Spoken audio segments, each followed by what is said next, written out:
जय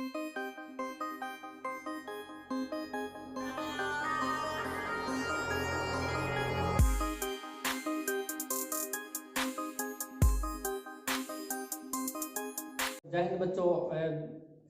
easy exam channel पर आपका स्वागत है। इस जा रहे हैं बिहार बोर्ड 2022 का जो एग्ज़ाम तुरंत होने वाला है, जिसमें 5 मार्क्स का क्वेश्चन, बहुत इंपॉर्टेंट क्वेश्चन है जो थेल्स परिमेय पूछता है 5 मार्क्स का, वो जा रहे हैं बताने। आप इस वीडियो को लाइक करिएगा, शेयर करिएगा और अपने दोस्तों के साथ शेयर करके बताइएगा कि इस वीडियो के माध्यम से कि पढ़कर अपने एग्ज़ाम को अच्छा मार्क्स उठा सके। तो इस कर भला तो हो भला, आप लोग के लिए हम भला कर रहे हैं इसके वजह में आप लाइक करिएगा, शेयर करिएगा और सब्सक्राइब कर दीजिएगा। चलिए देखिए, यदि किसी त्रिभुज की एक भुजा के समांतर अन्य दो भुजाओं को भिन्न भिन्न बिंदुओं पर प्रतिच्छेद करने के लिए एक रेखा खींची जाए तो ये अन्य दो भुजाएं एक ही अनुपात में विभाजित हो जाती है, ये हम सिद्ध करेंगे। तो भाई ये थेल्स परिमेय है। कौन सा परिमेय? थेल्स। तो थेल्स परिमेय को बिहार बोर्ड 2022 में भी इंपॉर्टेंट क्वेश्चन है। तो हम थेल्स परिमेय बनाने से पहले एक ट्रायंगल बनाएंगे। तो ट्रायंगल क्या है? एक त्रिभुज बनाएंगे। जो एक त्रिभुज बना है ए बी सी, एक ट्रायंगल एबीसी है, जिसकी एक अन्य कह रहा है जिसके प्रतिच्छेद करने के लिए एक रेखा लेते हैं जिसका नाम देते हैं डी और ई, या नाम कुछ भी दे सकते हैं, डी और ई रख दिए। तो देखिए, एक त्रिभुज एबीसी में डी ई एक रेखा खींचे जो बीसी के पैरेलल है। बीसी के पैरेलल मतलब इसके समांतर है। तो सबसे पहले लिखेंगे, कोई भी ज्यामिति बनाने से पहले हम लिखेंगे जो क्वेश्चन में दिया गया है। तो लिखेंगे दिया गया है त्रिभुज एबीसी में DE parallel BC, D parallel BC, जिसमें सिद्ध करना है,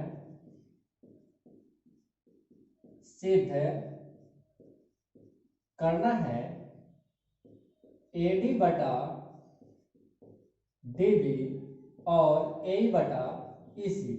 तो देखिए, दिया गया है त्रिभुज एबीसी में डी पैरेलल बीसी, जिसमें सिद्ध करना है एडी बटा डीबी और ए बटा ईसी प्रूफ करना है। तो किसी भी ज्यामिति को प्रूफ करने के लिए हमें कंट्रैक्शन लिखना बहुत जरूरी है, रचना। तो रचना लिखते हैं, जिसको बोलते हैं कंट्रैक्शन। देखिए, डी को सी तक मिलाए, ई को बी तक मिलाए, उसके बाद ए एन समलंब ए बी। ई एन समलंब का अर्थ होता है कि 90 डिग्री का एंगल होता है। तो हम एन मान सकते हैं, कुछ भी आप मान सकते हैं, जरूरी नहीं कि एन हम माने हैं तो आप भी एन मान कुछ भी मान सकते हैं। तो ई एन समलंब ए बी पर लंब डाला गया, लंब डाला गया है। उसके बाद डीएम समलंब एसी पर। अब देखिए, डीएम समलंब एसी पर है तो एम पर कितना डिग्री का एंगल बनेगा? तो आप जानते हैं, जहां लंब डालेंगे वहां 90 का एंगल बनेगा। जब किसी पर लंब डालते हैं तो वहां 90 का एंगल बनता है, तो यह 90 का एंगल बनेगा। उसके बाद लिखेंगे ई को बी तक मिलाया गया, डी को सी तक मिलाया गया। देखिए, ई को बी तक हम मिला दिए, यहाँ देखिए ई को बी तक मिला दिए, डी को सी तक मिला दिए। इस तरह से हम कंट्रैक्शन कर रहे हैं। अब लिखेंगे प्रमाण। तो प्रमाण है क्या? तो प्रमाण यह है, हम जानते हैं कि त्रिभुज का क्षेत्रफल, त्रिभुज का क्षेत्रफल 1/2 आधार गुने ऊंचाई, बेस गुने हाइट होता है। बेस मतलब आधार, हाइट मतलब ऊंचाई। अब बेस गुने हाइट होता है, तो परिमाण हमें मिलता है क्या, त्रिभुज ए डी ई में जाएंगे, त्रिभुज ए डी ई में। देखो बाबू, त्रिभुज ए डी ई में ये लंब हो जाएगा, ये आधार हो जाएगा, ये लंब होगा और ये क्या होगा, आधार होगा। तो त्रिभुज ए डी ई में त्रिभुज ए डी ई में ADE में, तो फिर लिखेंगे त्रिभुज ADE का क्षेत्रफल 1/2, ये आधार है, ये अब बेस है, ये हाइट है, तो AD गुणे हाइट आपका कितना है, EL। समीकरण 1 मानिए। नेक्स्ट देखेंगे त्रिभुज, अब देखो आप यही हाइट से एक ट्रायंगल ए बन जा रहा है यहाँ, ये हाइट का एक ट्रायंगल यहाँ बनता है। तो त्रिभुज DE B में त्रिभुज DE B का क्षेत्रफल 1/2 आधार गुणे ऊंचाई, तो 1/2 यह ऊंचाई होगा और इसका बेस यहाँ DB होगा।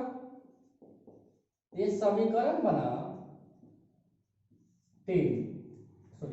2, ये समीकरण बना 2 बना। फिर क्या करेंगे, समीकरण 1 में समीकरण 2 से भाग करने पर, अब देखो अब समीकरण 1 और समीकरण 2 में क्या कर देंगे, भाग करेंगे। तो भाग क्या करेंगे, देखिए समीकरण 1 है त्रिभुज ADE का क्षेत्रफल, ADE का क्षेत्रफल 1/2 AD गुणे EM बटा त्रिभुज DEB का क्षेत्रफल 1/2 EL गुणे DB। EN से EN कैंसिल, 1/2 से कैंसिल हो जाएगा, तो आपका आ गया AD बटा DB आ गया। एक साइड प्रूफ होगा, दूसरे के साइड में जाएंगे। नेक्स्ट फिर ऊंचाई चलेंगे, फिर की ऊंचाई कर देते हैं। देखिए नेक्स्ट है पुनः दूसरे हाइट से चलेंगे, त्रिभुज यहाँ पूरा साफ है, दिखाई दे। चलिए देखिए फिर पुनः